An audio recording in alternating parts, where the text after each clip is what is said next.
Hello दोस्तों, स्वागत है आप सभी का आपके अपने यूट्यूब चैनल तेजस स्टडी पॉइंट पर।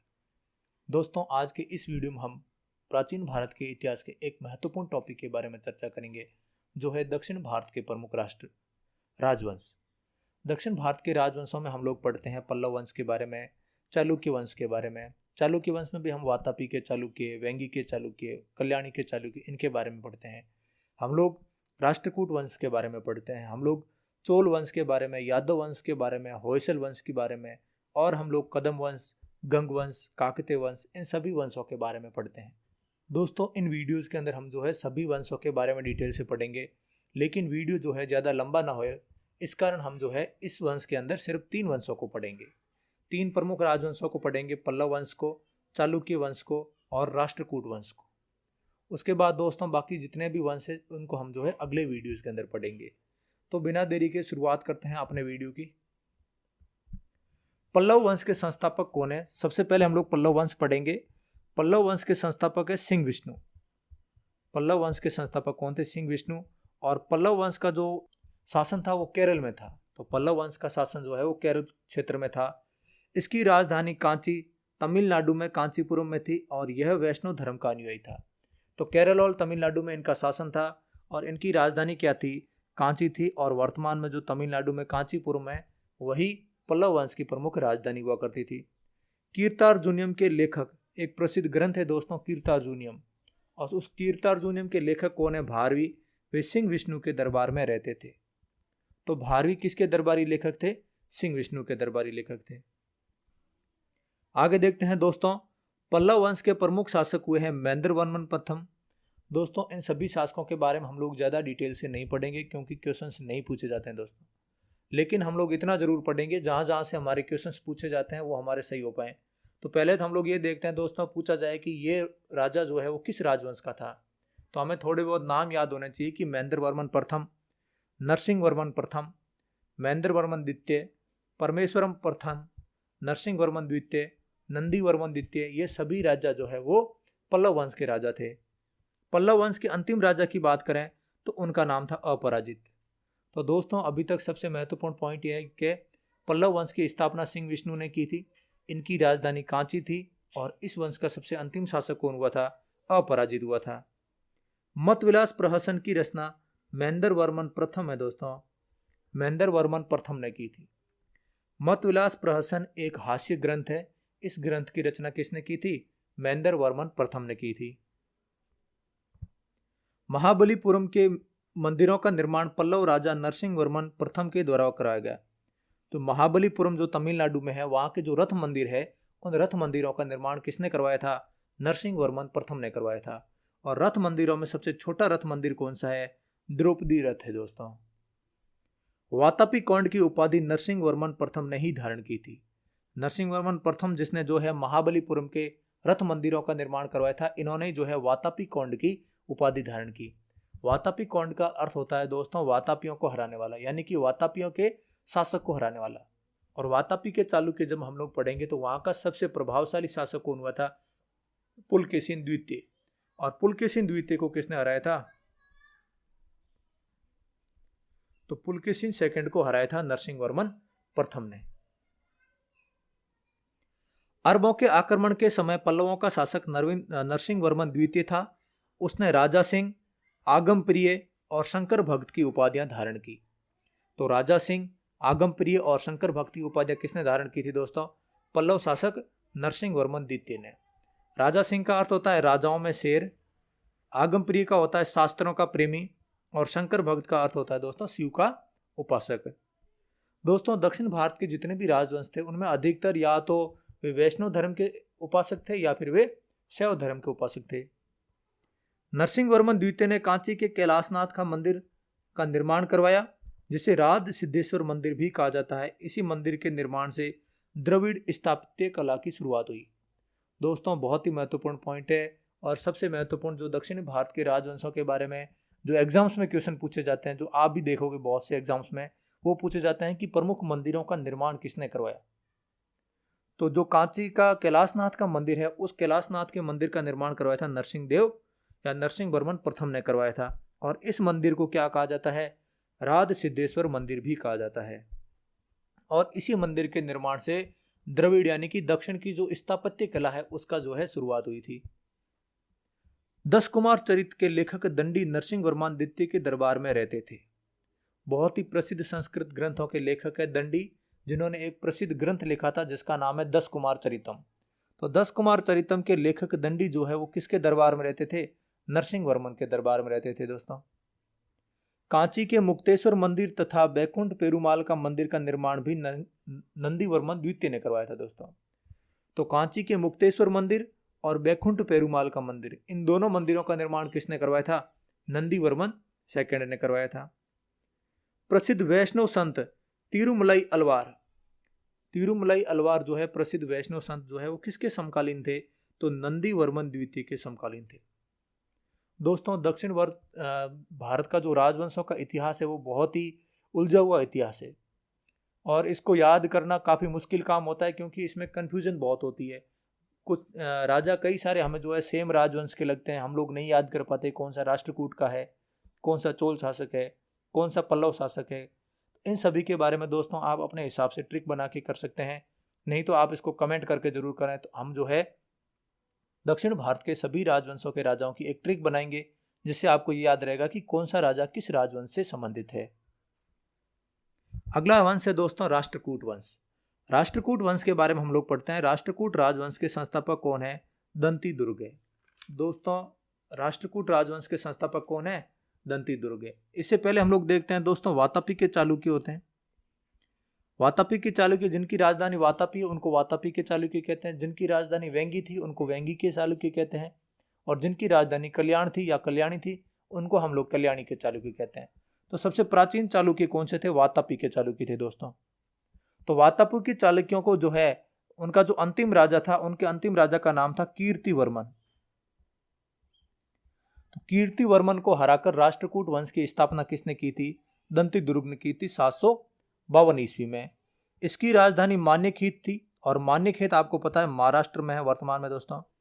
वर्तमान में मालखेड़ सोलापुर के निकट महाराष्ट्र में स्थित है दोस्तों। तो राष्ट्रकूट वंश के शासकों की राजधानी कौन सी थी? राष्ट्रकूट वंश के शासकों की राजधानी थी मान्यखेत। राष्ट्रकूट वंश के प्रथम शासक कौन थे? प्रमुख शासक कौन कौन से थे? कृष्ण प्रथम, ध्रुव, गोविंद तृतीय, अमोघवर्ष, कृष्ण द्वितीय, इंद्र थर्ड और कृष्ण थर्ड। ये प्रमुख राजा थे जो किस वंश के संबंधित थे? राष्ट्रकूट वंश के थे। तो दोस्तों महाराष्ट्र के अंदर एलोरा अजंता की गुफाएं जो है वो प्रसिद्ध है, आपको पता है। और महाराष्ट्र में कौन से वंश का प्रमुख शासन रहा है? राष्ट्रकूट वंश का शासन रहा है। तो एलोरा के प्रसिद्ध कैलाश मंदिर है, उन कैलाश मंदिर का निर्माण किसने करवाया था? कृष्ण प्रथम ने करवाया था। तो कैलाश मंदिर का निर्माण किसने करवाया था दोस्तों? कृष्ण फर्स्ट ने करवाया था दोस्तों। ध्रुव राष्ट्रकूट वंश का पहला शासक था जिसने कन्नौज पर अधिकार करने हेतु त्रिपक्षीय संघर्ष में भाग लिया और प्रतिहार नरेश वत्सराज और पाल नरेश धर्मपाल को पराजित किया। त्रिपक्षीय संघर्ष का अर्थ होता है जब किसी दोस्तों 3 अलग अलग राजवंशों के शासकों के बीच में जो युद्ध होता है उसको हम लोग कहते हैं त्रिपक्षीय संघर्ष। तो त्रिपक्षीय संघर्ष में भाग लेने वाला राष्ट्रकूट शासक पहला कौन था? ध्रुव था। और ध्रुव ने किन 2 राजाओं को हराया था?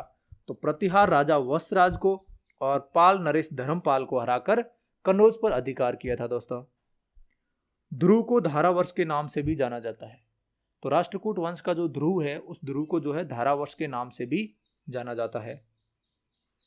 गोविंद तृतीय ने, गोविंद थर्ड ने त्रिपक्षीय संघर्ष में भाग लेकर धर्मपाल तथा प्रतिहार नरेश नागभट्ट द्वितीय को पराजित किया।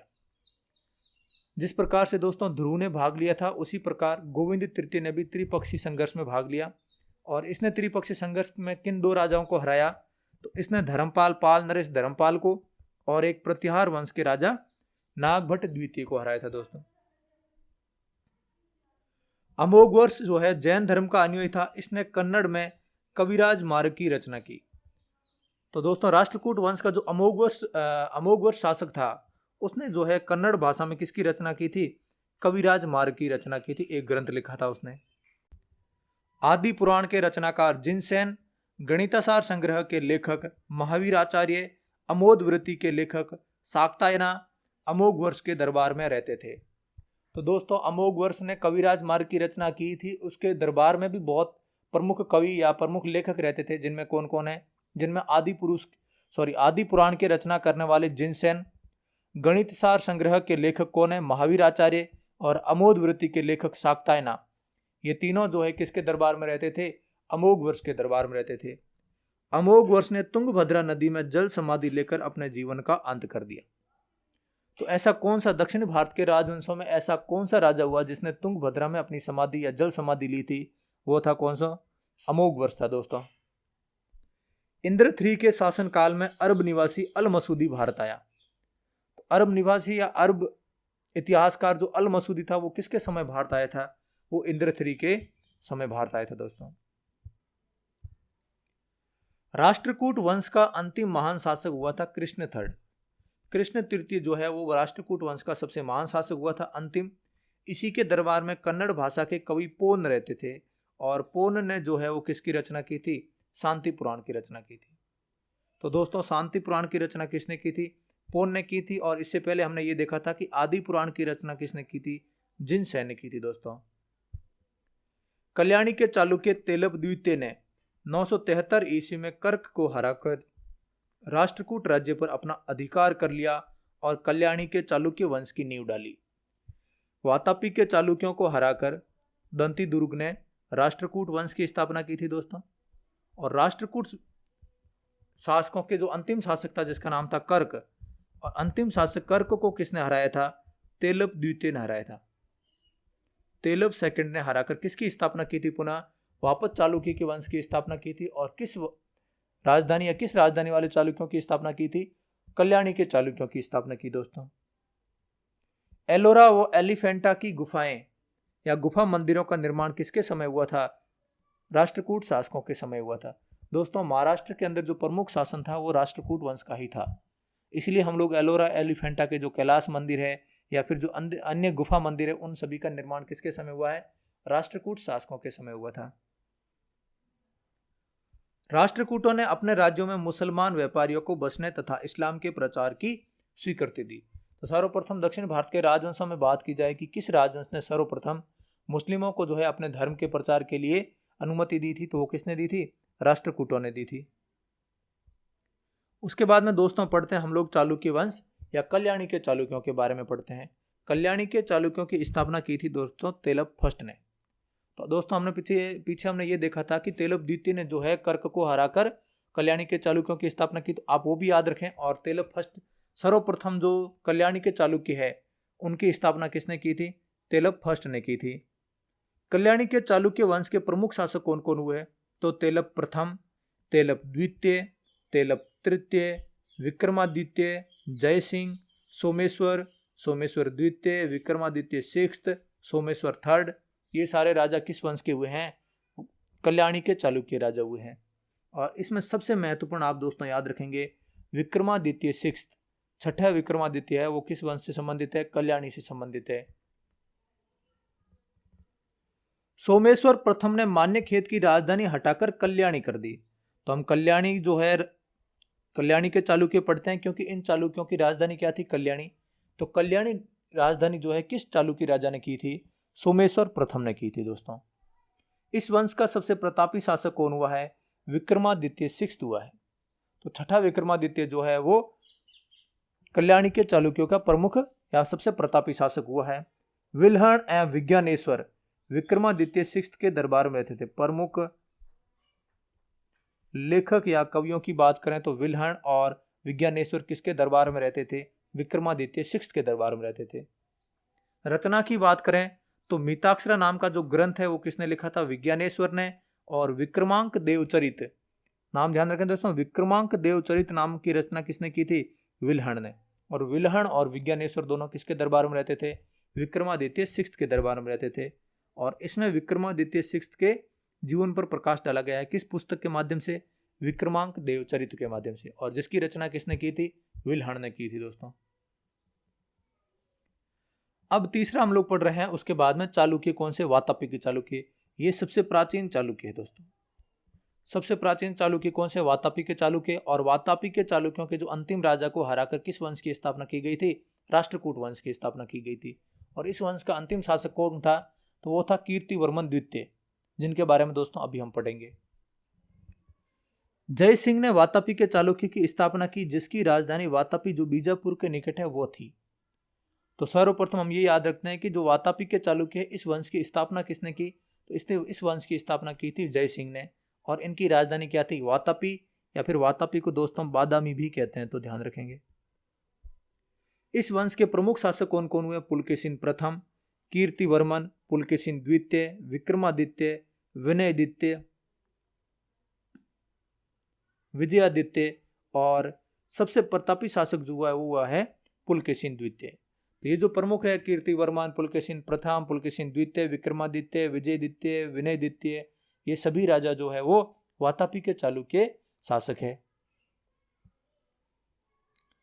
जिनेंद्र का मेगुती मंदिर पुलकेशिन द्वितीय ने बनाया। जिनेंद्र का मेगुती मंदिर है वो किसने बनवाया है? पुलकेशिन द्वितीय ने बनवाया है। पुलकेशिन द्वितीय ने हर्षवर्धन को हराकर परमेश्वर की उपाधि धारण की, इसे दक्षिणापथेश्वर की भी उपाधि धारण की थी। तो पुलकेशिन द्वितीय जो है वो सबसे महान, सबसे शक्तिशाली शासक था वातापी के चालुक्यों का। तो और पुलकेशिन द्वितीय ने किसको हराया था? इसने जो है वर्धन वंश के हर्षवर्धन को हराया था, और हर्षवर्धन को हराकर इसने कौन सी उपाधि धारण की थी? परमेश्वर की उपाधि धारण की थी। इसके अलावा भी इसने एक और उपाधि धारण की थी, वो कौन सी थी? दक्षिणापथेश्वर, दक्षिणापथेश्वर की उपाधि धारण की थी पुलकेशिन द्वितीय ने।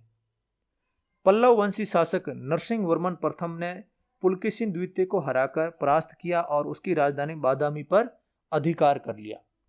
तो पल्लव वंश के राजा जो नरसिंह वर्मन प्रथम से, जिन्होंने हमने अभी पढ़ा है, उन्होंने जो है पुलकेशिन द्वितीय को हराया, और हराकर उन्होंने एक उपाधि भी धारण की थी, उसका क्या था? वातापी कौंड की उपाधि धारण की थी। और उन्होंने पुलकेशिन द्वितीय को हराकर उसकी जो राजधानी थी बादामी या वातापी, उस पर अधिकार कर लिया। संभवतः इसी युद्ध के कारण पुलकेशिन प्रथम मारा गया, और इसी विजय के बाद नरसिंह वर्मन ने वातापी कौंड की उपाधि धारण की होगी। तो ऐसा माना जाता है कि उन्होंने वातापी कौंड की उपाधि धारण की, हो सकता है उस समय पुलकेशिन वन मारा गया होगा, और इसी उपलक्ष्य में उन्होंने वातापी कौंड की उपाधि धारण की होगी। एहोल अभिलेख, दोस्तों अपन जो पुलकेशिन द्वितीय पढ़ते हैं या वातापी के चालुक्य पढ़ते हैं, तो वातापी के चालुक्यों का सबसे महत्वपूर्ण पॉइंट अगर कोई बनता है तो वो ये है एहोल अभिलेख। वातापी के चालुक्यों के बारे में हमें जानकारी मिलती है, हमें पुलकेशिन द्वितीय के बारे में हमें जितनी जानकारी मिलती है वो सब कहाँ से मिलती है? एहोल अभिलेख से। तो एहोल अभिलेख में हमें किसकी जानकारी मिलती है? पुलकेशिन द्वितीय की जानकारी मिलती है। और एहोल अभिलेख के लेखक का नाम जरूर याद रखें दोस्तों, रवि कीर्ति। तो रवि कीर्ति का एहोल अभिलेख किससे संबंधित है? पुलकेशिन द्वितीय से संबंधित है दोस्तों। वातापी यानी कि बादामी या वातापी जो शहर था, जो राजधानी थी, उसका निर्माण किसने करवाया था? उसका निर्माण दोस्तों कीर्तिवर्मन ने करवाया था। तो वातापी का निर्माण कीर्तिवर्मन ने करवाया। मालवा को जीतने के बाद विनयादित्य ने सकलोत्तर पथनाथ की उपाधि धारण की। तो ये छोटा सा पॉइंट है दोस्तों, थोड़ा टफ सा, ध्यान रखेंगे। मालवा को जीतने के बाद जो विनयादित्य था, विनयादित्य ने कौन सी उपाधि धारण की? सकलोत्तर पथनाथ की उपाधि धारण की। सकलोत्तर पथनाथ की उपाधि धारण की। विक्रमादित्य की प्रथम पत्नी लोक महादेवी ने पटदकल में विरूपाक्ष महादेव मंदिर का निर्माण करवाया। हम पढ़ते हैं विरूपाक्ष मंदिर जो है वो कर्नाटक में स्थित है, और वो विरूपाक्ष महादेव का जो मंदिर है उसका निर्माण किसने करवाया था? तो विक्रमादित्य की पत्नी थी जिसका नाम था लोक महादेवी। तो लोक महादेवी ने विरूपाक्ष मंदिर का निर्माण करवाया। और विक्रमादित्य की एक और पत्नी थी जिसका नाम था त्रैलोक्य देवी। त्रैलोक्य देवी ने जो है वो त्रिलोकेश्वर मंदिर का निर्माण करवाया। तो त्रिलोकेश्वर महादेव का मंदिर और विरूपाक्ष महादेव का मंदिर किसने करवाया? निर्माण किसने करवाया? विक्रमादित्य की पत्नियों ने। एक का नाम था लोक महादेवी, एक का नाम था दोस्तों त्रिलोक्य देवी। इस वंश का अंतिम राजा कीर्तिवर्मन द्वितीय था। इसके सामंत जिसका नाम था दंती दुर्ग, उसने परास्त करके नए वंश राष्ट्रकूट वंश की स्थापना की, जो दोस्तों मैंने आपको शुरू में बता दिया था। तो राष्ट्रकूट वंश की स्थापना की थी दंती दुर्ग ने। वो किसका सामंत था? वो था वातापी के चालुक्य कीर्तिवर्मन द्वितीय का, और उसको हराकर उसने जो है राष्ट्रकूट वंश की स्थापना कर ली। और राष्ट्रकूट वंश के जो अंतिम शासक थे कर्क, उस कर्क को हराकर तेलप द्वितीय ने वापस कल्याणी के चालुक्यों की स्थापना कर ली दोस्तों। अब हम सबसे अंतिम पढ़ते हैं दोस्तों चालुक्य वंश। और चालुक्य वंश कौन से? वेंगी के चालुक्यों के बारे में। तो वेंगी चालुक्य वंश का संस्थापक जो है वो विष्णुवर्धन था। इसकी राजधानी वेंगी जो आंध्र प्रदेश में वो थी। विष्णुवर्धन के बारे में दोस्तों ये कहा जाता है या फिर ये भी है कि विष्णुवर्धन जो है वो पुलकेशिन द्वितीय का भाई था। सर्वप्रथम वेंगी पर अधिकार किसने किया था? पुलकेशिन द्वितीय ने। और पुलकेशिन द्वितीय ने वेंगी को जीतकर अपने भाई विष्णुवर्धन को दे दिया और विष्णुवर्धन ने वेंगी के अंदर वेंगी के चालुक्यों की स्थापना की। तो ये ध्यान रखेंगे दोस्तों। तो वेंगी के चालुक्य वंश के संस्थापक कौन माने जाते हैं? विष्णुवर्धन माने जाते हैं और इनकी राजधानी थी वेंगी।